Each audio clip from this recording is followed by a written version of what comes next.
Hostile UAV established overhead. Enemies contesting the objective. Clear their asses out.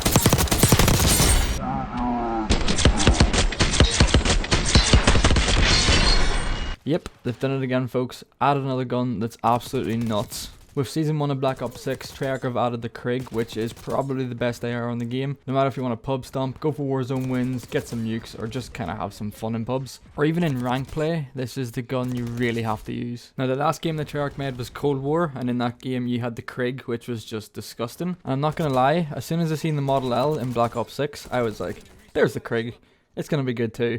And you know what, to be fair, it is good, and it was very good at the start of the game. And I kind of thought that that was it, but then with Season 1, they actually brought out the Krig, which is named exactly the same as it is in Cold War. And if you haven't noticed by the clips in the background and everything I'm saying right now, the Krig in Black Ops 6 not only lives up to the Krig in Cold War, but I honestly think it might be even better than that gun ever was. This gun literally excels at everything. It shoots fast, it's got good damage, and honestly it doesn't really move. It's literal laser beam. But those things are only a matter of my opinion, so what I thought I'd do is compare it to the other ARs in the game. Zoomed in a little bit here just so you can see it a bit easier. It is worth noting that this is with the attachments that I will tell you about in a minute. Now the numbers are red, which usually means bad, but what it is comparing is that if I was to put on the base version, the stats would increase by that amount. And as you can see, like the red ones, the base version has a 17% less bullet velocity, which is obviously bad because you want your bullets as quick as possible, so that's why it's in red. And my version also has better recoil control, both with the first bullet, horizontal and vertical, and then also an increase in aim down sight speed. Now this isn't really relevant right now, but it's something to worth remember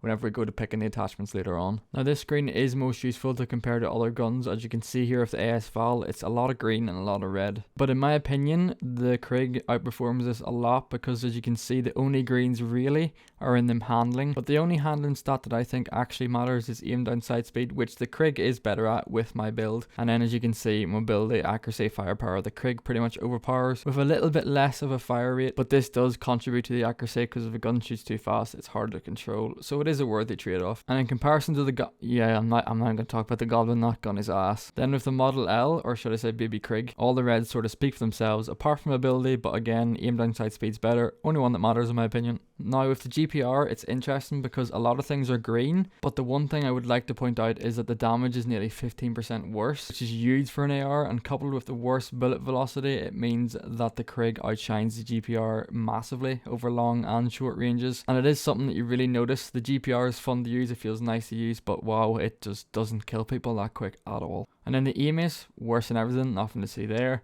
And then onto the AK, worse than everything, although the damage is something like quite the same, which is impressive because if you played this game early on, you know how much the AK just dominated every single pubs lobby from day 1 to about day 5, I'd say. And then you've got the XM4, pretty much kind of the same in everything apart from worse accuracy and of course worse damage quite a lot. Mobility, roughly the same, but again, better aim down sight speed with my attachments. So in summary, Krig equals good. I mean, compared to every other AR in the game right now, that flashbang's so intense. Like, I did consider using that inverted flashbang at the start of the game, but when my screen goes black, I just assume I've turned it off by accident.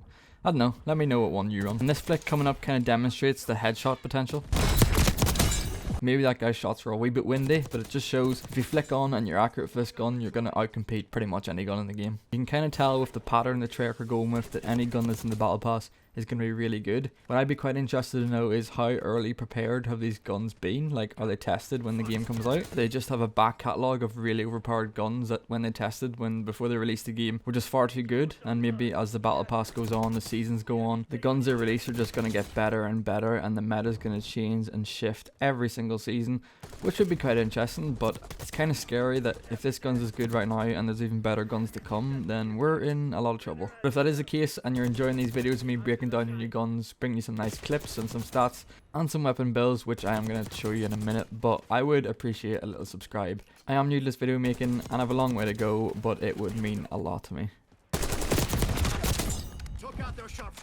Right, I'll stop beating around the bush now and get into the attachments. So as always, I'm not going to tell you what red dot to use. It makes no difference. It's just whenever one looks nicest to you.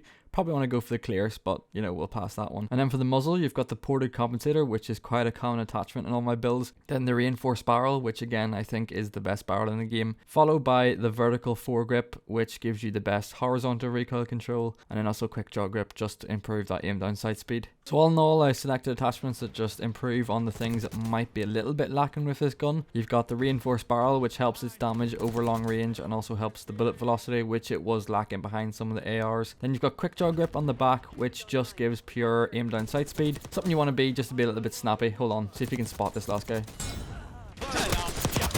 I'd never seen that guy. If that guy would have just laid there and not moved, I genuinely don't think I ever would have seen him. It's just like people don't really have their mics on anymore. Like whenever you kill someone like that and they just get really angry and say something, even if it's in a different language you don't understand, it just makes it 10 times better. I don't know, maybe I'm just getting unlucky. Is there many people with mics on in your games? Because not much for mine. Scud's such a beautiful map for this gun as well. It really shines because of just all the open ground and then all the heg glitches you can sit on and just absolutely beam from. I don't know, Scud's kind of the map in the game that I can't really make my mind up on. Seems like if you have a really good game on this map it's fun, but if you have a really bad game it's not fun. But I guess that's kind of the case for any map in the game. Scud kind of reminds me of a map too. I can't quite put my finger on it or know what game it's from, but there's a map that's just very similar to. I can't tell if it's the design or the desert. Maybe it's that desert one from Cold War. I can't actually remember the name of it.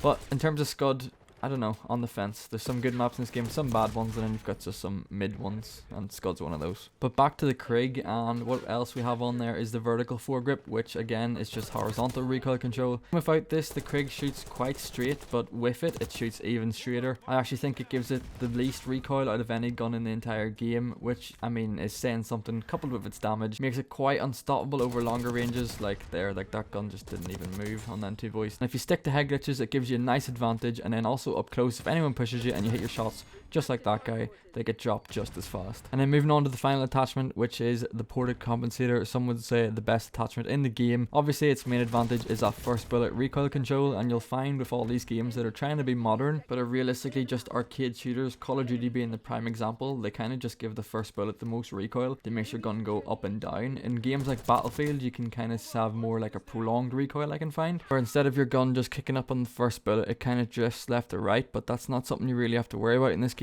It's just about getting that first bullet on target, and with the Krig, if you hit that first shot, you're not going to lose that gunfight. And I mean, if you do lose that gunfight, you've got no one else to blame. Like, you know, it's nice to sometimes, you know, blame the connection and stuff. So don't give yourself that excuse. That's exactly why you'll find people in rank play using this gun, because there's no better alternative. It is the best gun in the game, and especially when you're playing a competitive mode, you want to focus on the objective and winning the match. So you don't want to have that constant burden or like worry that your gun is just going to be worse. And you don't want to end up like these guys, stuck in their spawn with a guy firing a Krig at them. Sharpshooter threat removed. We are taking the headquarters.